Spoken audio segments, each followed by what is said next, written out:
Good morning, and today we're in Bowness on Windermere. We've got a beautiful property to work on. This is the property. It's called Hare's Breadth, and it's actually a holiday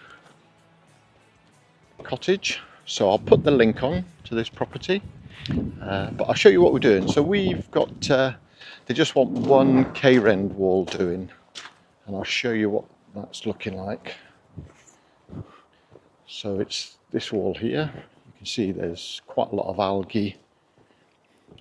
So we'll do the tops around here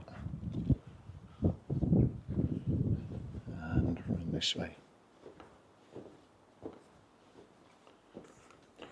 So it's only a small little job, but we should transform that.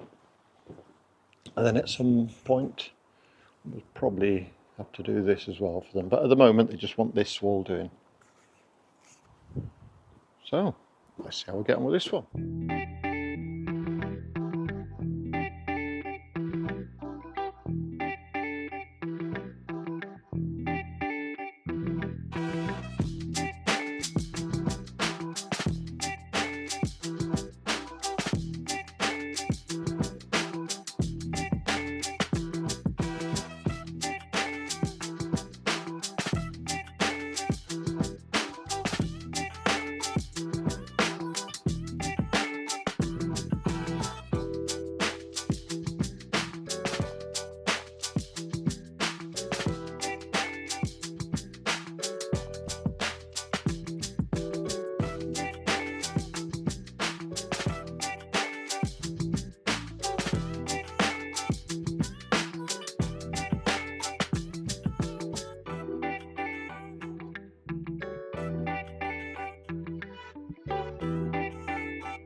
So we finished this property now at Bowness, and I'll show you what it's looking like. So it's this K-Rend, and it's really cleaned it up very well. So it's obviously still wet. You can see a few watermarks here, but they should dry and look different again once it's fully dried out. So it was very green in places. It's the back of the wall. And, so just a quick job, and as I say, this is the other wall here. So that's what it did look like, and now this is what it looks like. Right, thanks for watching, and we'll see you on the next one.